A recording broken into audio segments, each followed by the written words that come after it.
2025 সালে এইচএসসি পরীক্ষার্থীদের বিদায় সংবর্ধনা ও দোয়া মাহফিল অনুষ্ঠানে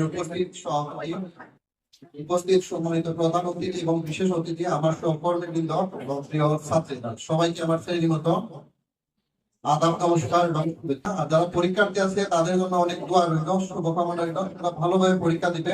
আর একটা জিনিস বলবো, দেখো পরীক্ষায় ভালো রেজাল্ট করা কিন্তু অনেক কষ্ট, কিন্তু পরীক্ষায় পাস করা কোনো বিষয় না।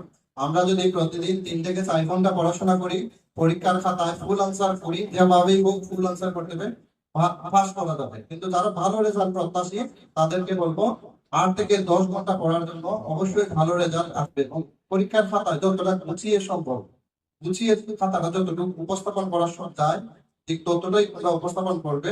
আমি দুইটা কথা বলবো। দেখো, আমি প্রথমে আমাদের প্রতিষ্ঠাতা ওনার মতো একজন মহান ব্যক্তি আছেন বলে উনি নবীগঞ্জের প্রতিনিধি না, উনি বৃহত্তর ইংল্যান্ডে নবীগঞ্জের প্রতিনিধিত্ব করতেছেন, নবীগঞ্জের কৃতি সন্তান, এবং উনি তার একটা মহিলা মাদ্রাসা পরিচালনা করতেছেন। আসলে ওনাদের মতো মানুষ আছে বলে আমরা সমাজ সামনের দিকে এগিয়ে যাচ্ছে এবং এগিয়ে যাবে।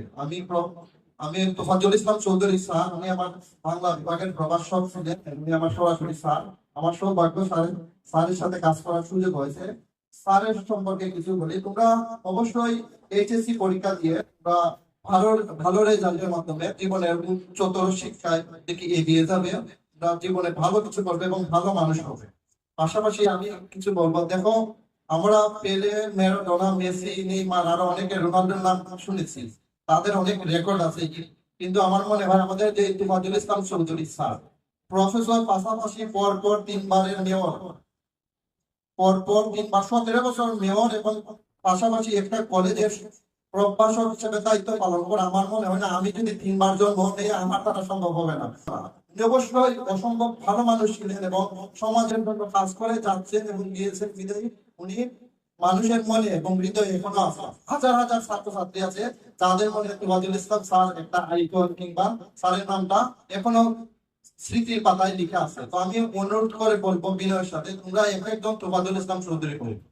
তোমরা তোমাদের দক্ষতা, মেধা, নেতৃত্বের মাধ্যমে সামনের দিকে এগিয়ে যাও। মানুষ হোক, তোমরা অবশ্যই পারবে। তোমরা লক্ষ্য রাখো, রেজাল্ট ভালোভাবে পড়াশোনা করো। এখন মোবাইলটা একটু কম ইউজ করবে আর রাত জেগে পড়াশোনা করবে। আমরা যদি রাত জেগে পড়াশোনা করি, আমাদের ব্রেইনের যে একটা স্বাভাবিক বৃদ্ধি, এটা রাত্রে 10টা থেকে 2টার ভিতরে যে ঘুমের মাধ্যমে এটার একটা হরমোন নিঃসরণ হয়, সেই হরমোনটা যদি আমরা রাত্রে 10টা থেকে 2টার ভিতরে না ঘুমাই, তখন নিঃসরণ হয় না, যে কারণে পরের দিন আমাদের একটু এলোমেলো মনে হয় কিংবা আমাদের অনেক ক্ষতি হয়ে যায়। তো তোমাদের অনুরোধ করবো, তোমরা 11টার ভিতরে ঘুমাবে এবং ঘুরে ঘুরে পড়াশোনা অনেক মনে থাকে, একটু সিরিয়াস হয়ে যাও। ভালো রেজাল্ট করা সম্ভব, এবং যদি একটু ভালো পড়াশোনা করো, এবং যদি তোমরা মন দিয়ে পড়াশোনা করো, যারা দুর্বল আছে অবশ্যই পাশ করা সম্ভব। পরীক্ষা খাতায় লিখতে হবে, যদি তোমরা ভালোভাবে লিখো পরীক্ষায় এবং ফুল আনসার করো, অবশ্যই কোনো স্যার তোমাদেরকে ফেল করিয়ে দিবেন না।